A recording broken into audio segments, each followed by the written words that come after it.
What makes the world beautiful? The constant balance of nature and the cycle of the elements is something so integral to human culture and our understanding of the world that we don't even think about it half the time. The flowers in spring, bursting out of the soft winter snow to establish the warmth and sustainability of summer, just for the leaves to burst into flames in their final display before beginning again. If we look on the Earth away from our own perspective, all of this is just the movement of the planet, the chemicals in our atmosphere. Everything has been selected since the beginning of time to work this way. We live by this cycle for millions of years, everything in balance and relying on each element to be in the right place at the right time. But now in the first world, we think we can move past this for the sake of human progression. We have so much money, so much knowledge of everything, that we can change the very things that make us in the first place. It's mind-blowing how much we can do. We've become so intelligent to the point that we redefine our own existence on our terms. But what's more impressive and more important to our survival is holding that power, that influence, and restraining ourselves for the sake of the greater good and protecting the smaller things in the world. Because we've gone too far, we've been careless for too long. The glaciers are melting, storms are raging, the climate is changing, and the sky is falling.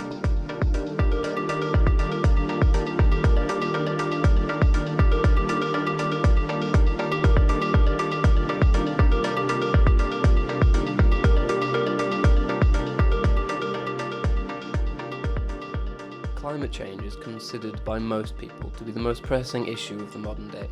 In a survey among young people, a large proportion strongly agreed to the statement that climate change is the most important issue in society currently, and almost 100% of our respondents said that they were scared for the future regarding climate change.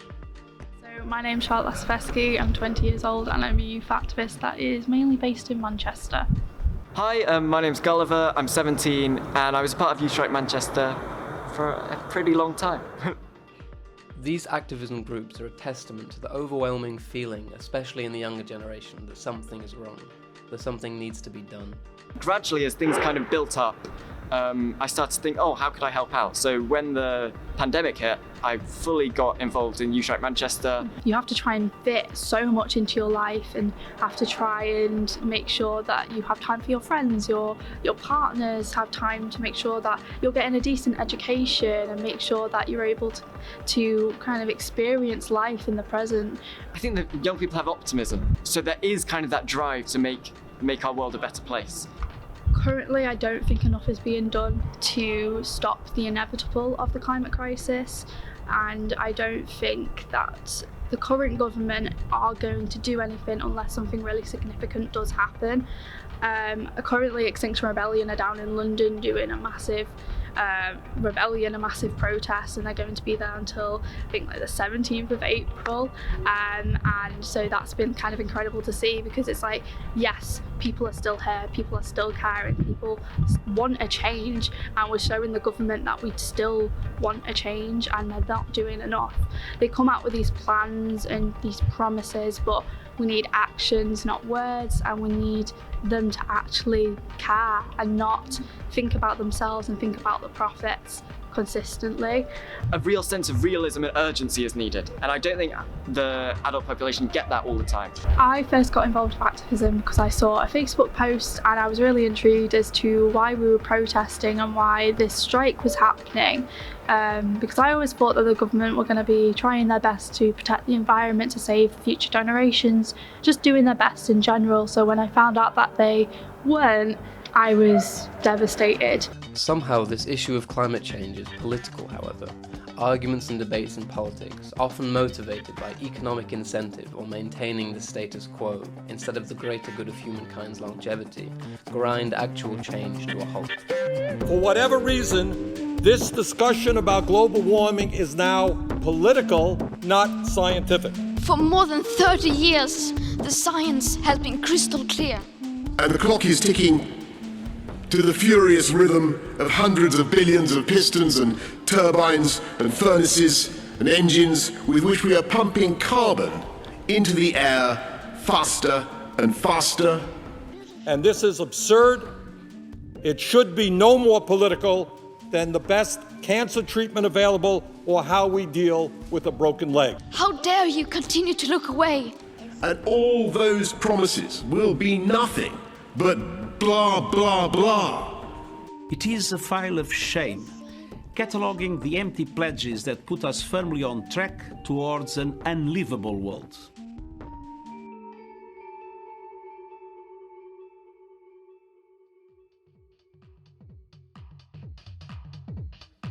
Well, the thing is about global warming, it's not really global warming. There's a guy called George Monbiot who's a zoologist, but he's also active politically, and he calls it climate breakdown. I normally call it global climate change when I'm talking to my students. It's more serious than global warming because, you know, there's so many things that can happen.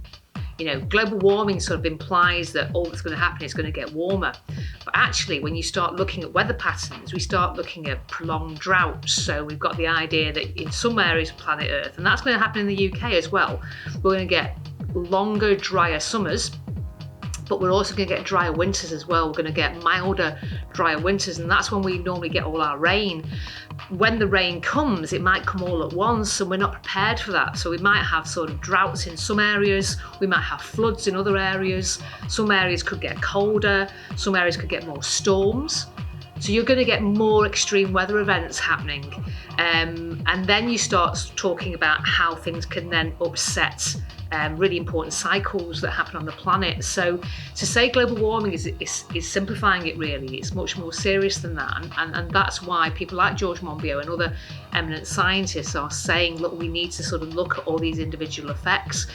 We can do loads. And I think one of the best things, because, you know, my students always say to me, what can we do? We're just one person. How can we help? Governments can do a lot, and I'll come to that in a minute, but I think we can also do a lot. I think one of the biggest things that we can do is to cut down our meat intake. I'm not telling everybody to run out the door and be vegan, but you could have things like meat-free Mondays. It's doing very small things and doing them regularly.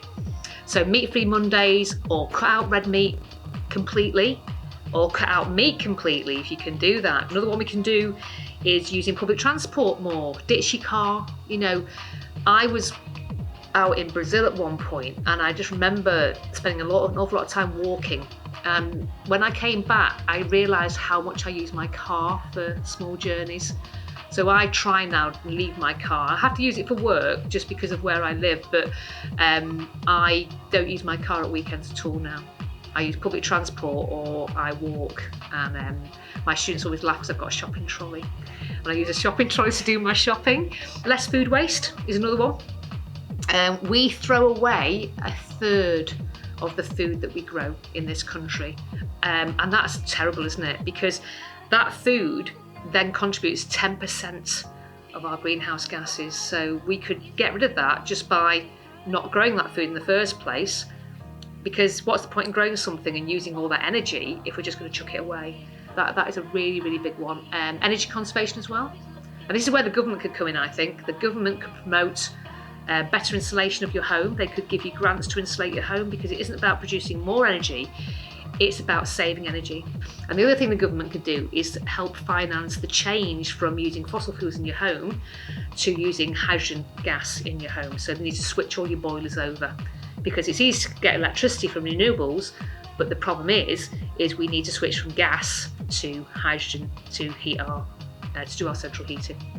I think it's fantastic seeing young people getting politically involved, because I've been worried about that for years, that it seemed to be a bit of a downward trend of young people not caring about politics and saying it didn't apply to them.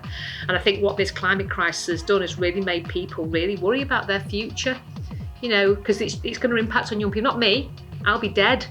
So I can try and promote and educate, but ultimately the people who are going to suffer are the people who are going to be grown-ups in 30 years time, 20 years time, it's going to be their children that's going to be affected as well. And so young people quite rightly are very angry that successive governments around the world have done nothing, you know, and they haven't bowed to the pressure of public opinion. Politics has a big part to play, doesn't it? So it's great that we're seeing young people angry about that. And I love what Extinction Rebellion are doing, despite the fact that it upsets people on the TV quite a lot when they block parts of London bridges off.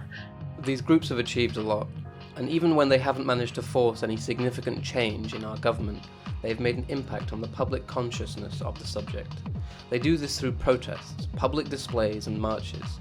Groups such as Extinction Rebellion have become infamous for the stunts that they pull to get the attention of government officials.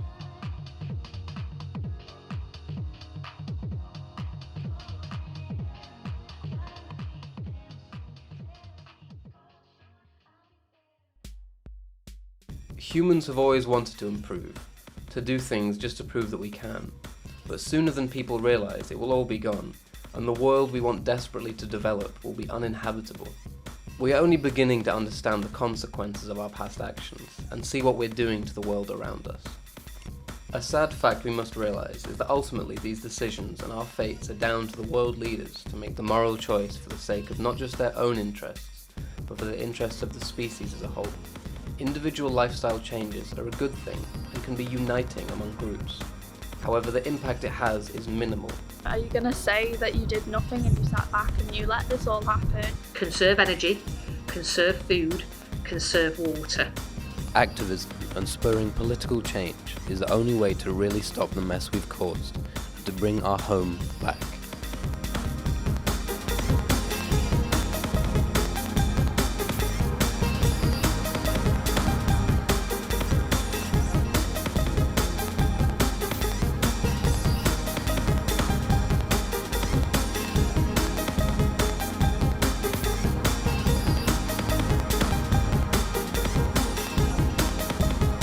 And the anger and the impatience of the world will be uncontainable.